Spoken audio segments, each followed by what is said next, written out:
কি অবস্থা? কে আপনি? শোনো, আসলে আমি তোমার সাথে প্রতারণা করেছিলাম।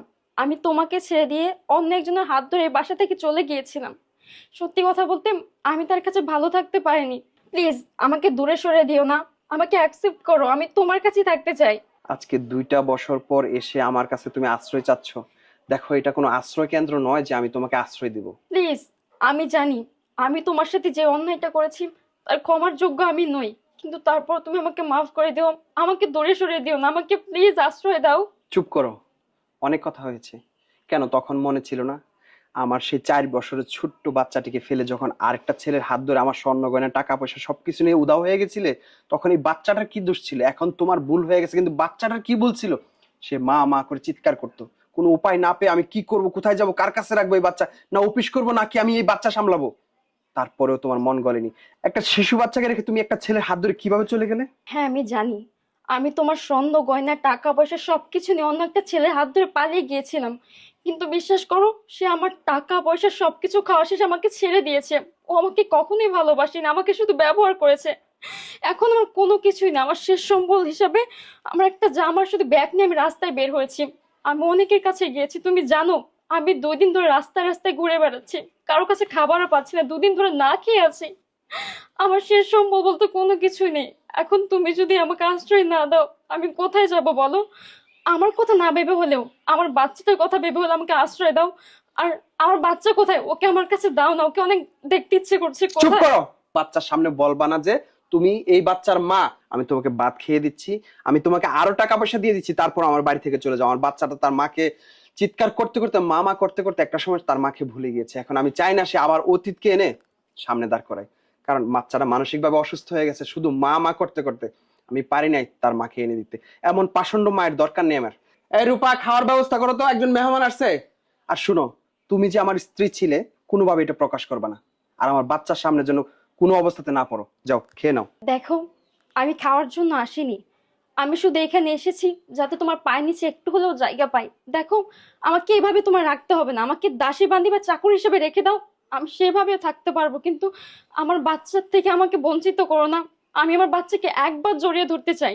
আমি কাজের লোকের মতো থাকবো, সমস্যা নেই, কিন্তু আমি আমার বাচ্চাকে কাছ থেকে দেখতে চাই। আমি চাই আমার বাচ্চাকে আমি লালন পালন করতে।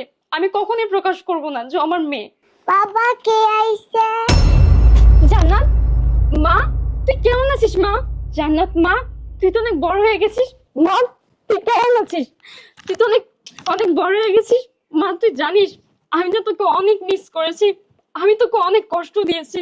সত্যি আমি মা হওয়ার যোগ্যতা রাখি না, আমি অনেক বছর ধরে তোকে আমার কাছ থেকে ধরে রেখেছি, আমার ভালোবাসা থেকে তোকে বঞ্চিত করেছি। তুই আমাকে মাফ করে দিস মা, আমি অনেক ভুল করেছি। জান্নাত মা, তুই আমাকে একটাবার মা বলে ডাক না, আমি আমার মনটাকে সান্ত্বনা দেই। তুমি কি আমার মা? হ্যাঁ রে মা, আমি তোর মা, আমি তোর জন্মদাত্রী মা। তুমি যদি আমার মা হও তাহলে ওটাকে সেটা আমার মা আমাকে আদর করে দেয়, আমার ঘুম পাড়ায় দেয়। রাজিয়া, অনেক হয়েছে, অনেক হয়েছে, এবার চুপ থাকো। আমাকে তো শেষ করেছো, এখন আমার এই মেয়েটার ভবিষ্যৎ নষ্ট করে দিবা? কেন এসেছো তুমি? এই রূপা, রূপা, এই দেখো একটা ফকির আসছে, তাকে কিছু খাবার দিয়ে দাও।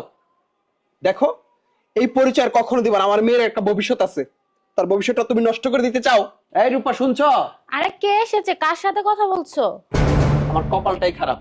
আজকে 2টা বছর পর ওই যে আমার পুরাতন স্ত্রী, যা যে কিনা আমার এই যে ছোট্ট মেয়েটাকে রেখে চলে গিয়েছিল, আজকে সে দাবিতে আসছে, তার মেয়ের দাবিতে আসছে।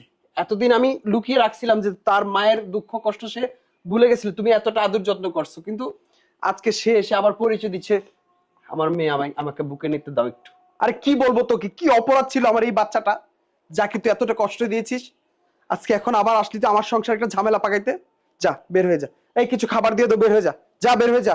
আরে উনি আসছে, তুমি ওনার সাথে এমন খারাপ ব্যবহার করছো কেন? আমি দেখছি। বোন, আসো ভিতরে আসো।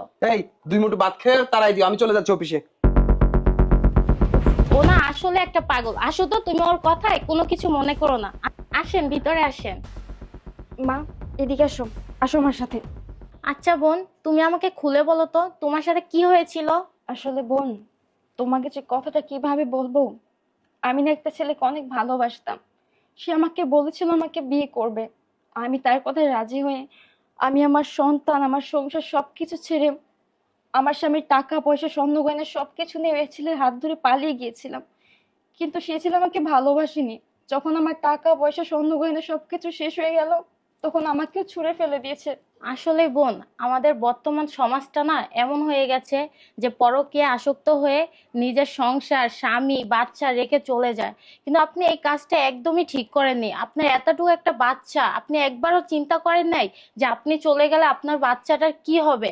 আচ্ছা যাই হোক, আপনি যেহেতু আপনার ভুলটা বুঝতে পেরে চলে এসেছেন, তাহলে আপনি আর যাবেন না। তুমি কোনো চিন্তা করো না, আমি ওনার সাথে কথা বলে তোমার থাকার ব্যবস্থা করে দিব।